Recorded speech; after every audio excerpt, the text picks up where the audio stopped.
Hi everyone, நான் நந்தினி பாலு. நம்ம polity class 8 NCERT series வந்து பார்த்துட்ருக்கோம். இந்த புக்கோட name socio and political life part 3. Okay, so இதில் மொத்தம் 10 சாப்டர் இருக்குது. இதில் ஆல்ரெடி நான் 6 சாப்டர் கம்ப்ளீட் பண்ணி அப்லோட் பண்ணிட்டேன்.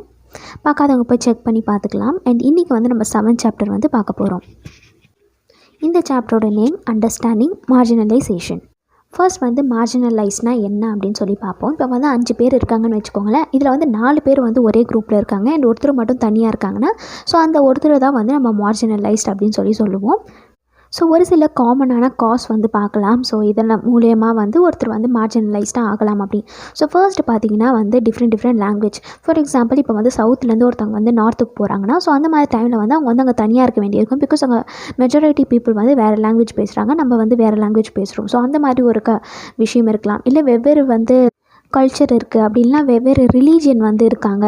ஸோ இந்த மாதிரி சுச்சுவேஷன்லாம் பார்த்திங்கன்னா இந்த மாதிரி ஒருத்தர் தனியாக வைக்கலாம். அண்ட் இதில் வந்து ரொம்ப முக்கியமான ஒரு விஷயம் என்ன அப்படின்னு பார்த்தீங்கன்னா, சோஷியல் ஸ்டேட்டஸ் வரையும் பார்த்திங்கன்னா ஒருத்தர் ஒரு குரூப் ஆஃப் பீப்புளோ இல்லை ஒருத்தவங்களோ வந்து தனியாக இருக்கலாம். ஓகேவா? இப்போ வந்து ஒரு சிட்டிலே எடுத்துட்டிங்கன்னா, இப்போ வந்து ஒரு ரீஜன் ஒரு மாதிரி இருக்கும் அண்ட் ஒரு ரீஜன் வந்து ஸ்லம் ஏரியா அந்த மாதிரி இருக்கும். ஸோ இந்த ரெண்டுத்துக்கும் வந்து டிஃப்ரென்ஸ் இருக்குது இல்லையா? ஸோ இந்த மாதிரி விஷயங்கள் எல்லாத்தையுமே வந்து நம்ம மார்ஜினலைஸ்ட் ஏரியா இல்லைனா மார்ஜினலைசேஷன் அப்படின்ற மாதிரியான ஒரு டேர்ம்குள்ளே கொண்டு வரலாம். ஓகே, ஸோ அடுத்து இந்த மாதிரி குரூப் ஆஃப் பீப்புளுக்கு இருக்கக்கூடிய ஒரு பேசிக்கான சில ப்ராப்ளம்ஸ் பார்க்கலாம். ஃபஸ்ட்டு வந்து ஃபியர். ஓகேங்களா? ஸோ மெஜாரிட்டி குரூப் ஆஃப் பீப்புளை பார்த்துட்டு ஒரு விதமான பயம் வந்து நேச்சுரலாக வர ஆரம்பிக்கும். அண்ட் ரெண்டாவது பார்த்திங்கன்னா ஒரு டிஃப்ரென்சஸ் வந்து பார்க்கும்போதே தெரியும். ஸோ இந்த மாதிரி விஷயங்கள். அண்ட் தேர்டு பார்த்திங்கன்னா சோஷியல் எக்ஸ்க்ளூஷன் வந்து கண்டிப்பாக நடக்கும். அண்ட் அகெயின் பார்த்திங்கன்னா லெஸ் பவர்ஃபுல்லாக வந்து ஃபீல் பண்ணுவாங்க. பிகாஸ் மெஜாரிட்டி குரூப் பீப்புள் வந்து ஆல்வேஸ் வந்து கொஞ்சம் பவர்ஃபுல்லாக இருக்க மாதிரி இருக்கும். அண்ட் இந்த மாதிரி மைனாரிட்டியில் இருக்கவங்க வந்து கொஞ்சம் வந்து பவர்லெஸ்ஸாக இருக்க மாதிரி நேச்சுரலாகவே ஃபீல் ஆகும் இல்லையா? ஸோ இந்த மாதிரி பிரச்சனைகள்லாம் வந்து இந்த இடத்துல இருக்குது அப்படின்னு சொல்லியிருக்காங்க. இப்போ கவர்மெண்ட்டோட மிகப்பெரிய பொறுப்பு என்ன அப்படின்னு பார்த்தீங்கன்னா, இந்த மெஜாரிட்டி குரூப் பீப்புளையும் வந்து மைனாரிட்டி குரூப் பீப்புளும் வந்து மிங்கிள் பண்ணுறது தான்.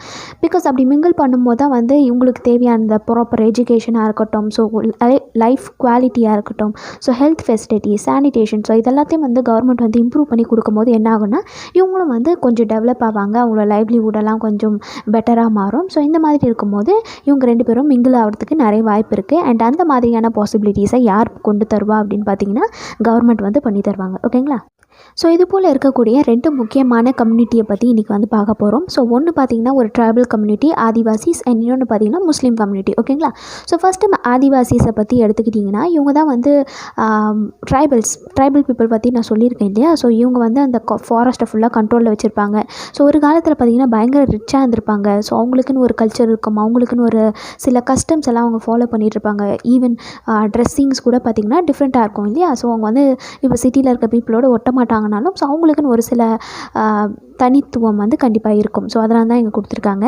ஸோ இந்தியாவை பொறுத்தவரையும் பார்த்திங்கன்னா 8% வந்து ட்ரைபல் பீப்புள்ஸ் வந்து இருக்காங்க. ஸோ அதில் பார்த்திங்கன்னா 500 டிஃப்ரெண்ட் குரூப்ஸ் வந்து இருக்குது. அந்த 8%லேயே சொல்லியிருக்காங்க. மீன்ஸ் அவங்களாம் வந்து ஹோமோஜீனியஸ் கிடையாது. ஒருத்தரும் வந்து ஒரே மாதிரி இருக்க மாட்டாங்க. எல்லாருக்கும் வந்து தனித்தனியான டிஃப்ரென்சஸ் வந்து இருக்கும். ஸோ அதை தான் வந்து இங்கே கொடுத்துருக்காங்க. காலப்போக்கில் பார்த்திங்கன்னா இந்த மாதிரி ட்ரைபல்ஸ்லாம் வந்து ஒரு இடத்துலேருந்து இன்னொரு இடத்துக்கு வந்து மைக்ரேட் ஆக பார்க்குறாங்க. மீன்ஸ் இந்தியாக்குள்ளேயே வந்து சிலர் மைக்ரேட் ஆகிறாங்க, சிலர் வந்து இந்தியாவை விட்டு வெளியும் வந்து மைக்ரேட் ஆகிறாங்க. பட் எப்படி போனாலுமே பார்த்திங்கன்னா அவங்களுக்கான அந்த கல்ச்சர் வந்து அவங்கக்கிட்ட எப்பயுமே இருக்கும். ஸோ இவங்க பார்த்திங்கன்னா கம்ப்ளீட்டாக வந்து டிஃப்ரெண்ட்டாக இருப்பாங்க. அவங்களோட லாங்குவேஜ் பார்த்திங்கன்னா புதுசாக இருக்கும். ஸோ அவங்க கம்யூனிட்டிக்குன்னு ஒரு லாங்குவேஜ் இருக்கும். ஸோ அவங்களுக்குன்னு ஒரு சில ரிலீஜன் இருக்கும். ஸோ ரிலீஜன் வரும்போது நம்ம ஹிந்து, முஸ்லீம், கிறிஸ்டின் ஸோ இந்த மாதிரி கிடையாது. ஸோ அவங்க பேசிக்காக பார்த்திங்கன்னா இந்த நேச்சரை தான் வந்து காடாக வந்து முடிவு பண்ணியிருப்பாங்க. அதே போல் அவங்க ஆன்செஸ்ட்ரியும் வந்து கடவுளாக வந்து வழிபட்டுருப்பாங்க. இதெல்லாம் நமக்கு எப்படி தெரியும் அப்படின்னு பார்த்தீங்கன்னா, அவங்க வச்சுட்டு இருக்க அந்த கல்ட் மூலியமாக தெரிஞ்சுக்கும். ஸோ இப்போ வந்து நம்ம சாமி சிலையெல்லாம் வச்சுருக்கோம் இல்லையா? ஸோ அவங்களுக்குலாம் பார்த்திங்கன்னா இந்த நேச்சர் சம்மந்தப்பட்ட அந்த விஷயங்களெல்லாம் தான் வந்து அந்த பூஜை பண்ணுறதா இருக்கட்டும், ஸோ இதெல்லாமே வந்து அவங்க அதெல்லாம் பண்ணுவாங்க. ஸோ அதை வச்சு நம்ம என்ன பண்ணியிருக்கிறோன்னா, அவங்களோட அந்த ரிலீஜியஸ் ப்ராக்டிசஸ்லாம் வந்து இப்படி தான் இருக்குது அப்படின்னு சொல்லிட்டு நம்ம வந்து முடிவு பண்ணிக்கலாம். ஓகே, அண்ட் இது மட்டும் இல்லாமல் இந்த 19th century ஸோ அந்த டைம் பீரியடில் பார்த்திங்கன்னா நிறைய கிறிஸ்டின் மிஷனரிஸ்லாம் வந்து இந்தியாவுக்குள்ளே வர ஆரம்பிச்சது இல்லையா? ஸோ அப்படி வரும்போது நிறைய ட்ரைபல் குரூப்பில் இருக்கக்கூடிய பீப்புள் வந்து கிறிஸ்டினுக்கு வந்து கன்வெர்ட் ஆகிருக்காங்க அப்படின்னு சொல்லி இங்கே கொடுத்துருக்காங்க. நான் முன்னாடியே சொன்ன மாதிரி ஒவ்வொரு லாங்குவேஜ் வந்து ஒவ்வொரு ட்ரைபல் குரூப் வந்து ஃபாலோ பண்ணிகிட்ருக்காங்க.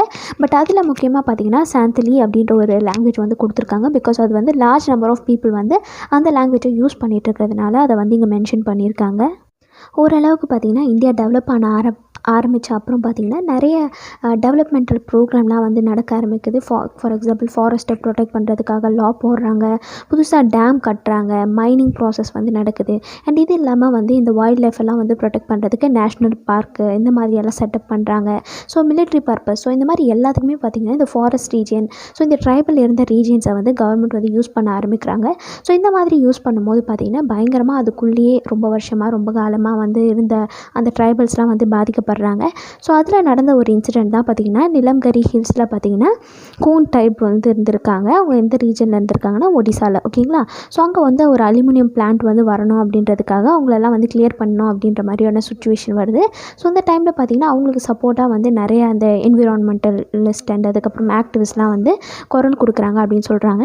ஸோ இந்த மாதிரியான ட்ரைப் வந்து அந்த இடத்துலேருந்து வெளியே போகணும் அப்படின்ற ஒரு சுச்சுவேஷன் வரும்போது என்னென்னலாம் நடக்குது அப்படின்னு பேசிக்காக பார்த்திங்கன்னா இவங்க வந்து இங்கே மாதிரியான ஃபாரஸ்ட் ரீஜனில் வந்து மைக்ரேட் ஆகிட்டு சிட்டிக்கோ இல்லைன்னா வேறு ஏதோ ரூரல் ஏரியாவுக்கோ போகிறாங்கன்னா ஸோ அந்த ரீஜனில் வந்து அடாப்ட் ஆகிறது அப்படின்றதே வந்து ஒரு பெரிய வேலை. ரெண்டாவது விஷயம், அங்கே வந்து இப்போ வேலைக்கு போனோம் அப்படின்னும் போது அவங்களுக்கு வந்து ரொம்ப கம்மியான வேஜில் தான் வந்து வேலை வந்து கிடைக்குது.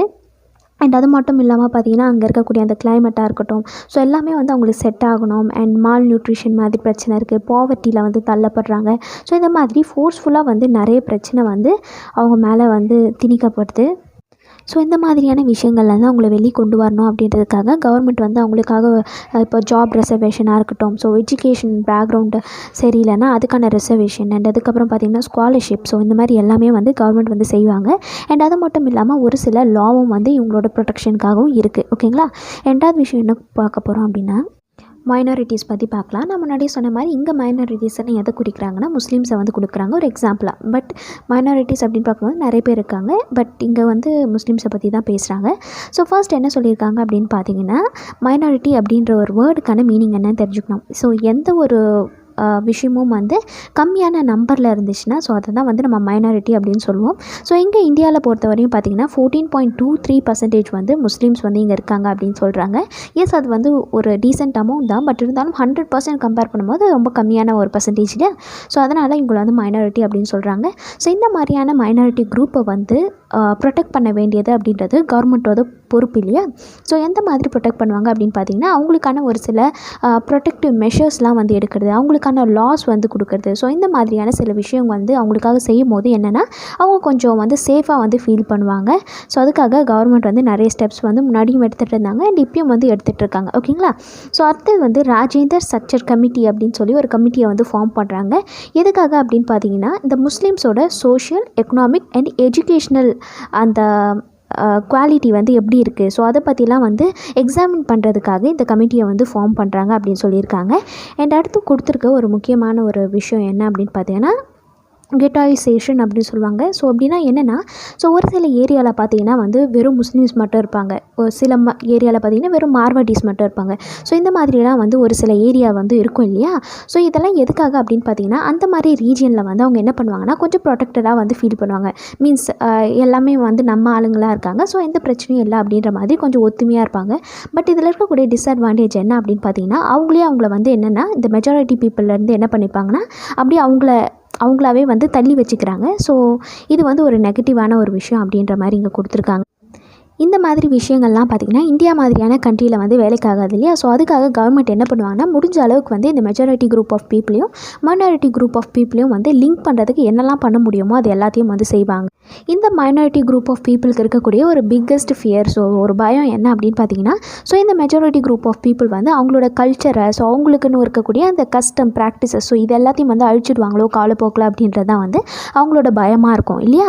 ஸோ இதனாலே வந்து அவங்க தள்ளி இருப்பாங்க. ஸோ அவங்களோட ஆளுங்க கூட இருப்பாங்க. ஸோ இதெல்லாம் வந்து கவர்மெண்ட் பிரேக் பண்ணுறதுக்கு என்ன பண்ணணும்னா ஸ்பெஷலாக சில விஷயங்களை வந்து செய்யலாம். மீன்ஸ் அவங்களோட கல்ச்சரை ப்ரொமோட் பண்ணுறதுக்கு. அண்ட் இந்தியாவை பொறுத்தவரையும் எந்த ஒரு ரிலீஜியனும் வந்து மேலேயும் கீழேயும் கிடையாது இல்லையா. ஸோ இந்த மாதிரியான விஷயங்கள் ஃபேக்ட்ஸ் எல்லாம் வந்து நம்ம கான்ஸ்டியூஷன் மூலியமாக வந்து முன்வைக்கும் போது என்னென்னா அவங்களுக்கும் வந்து கொஞ்சம் தைரியமாக இருக்கும்.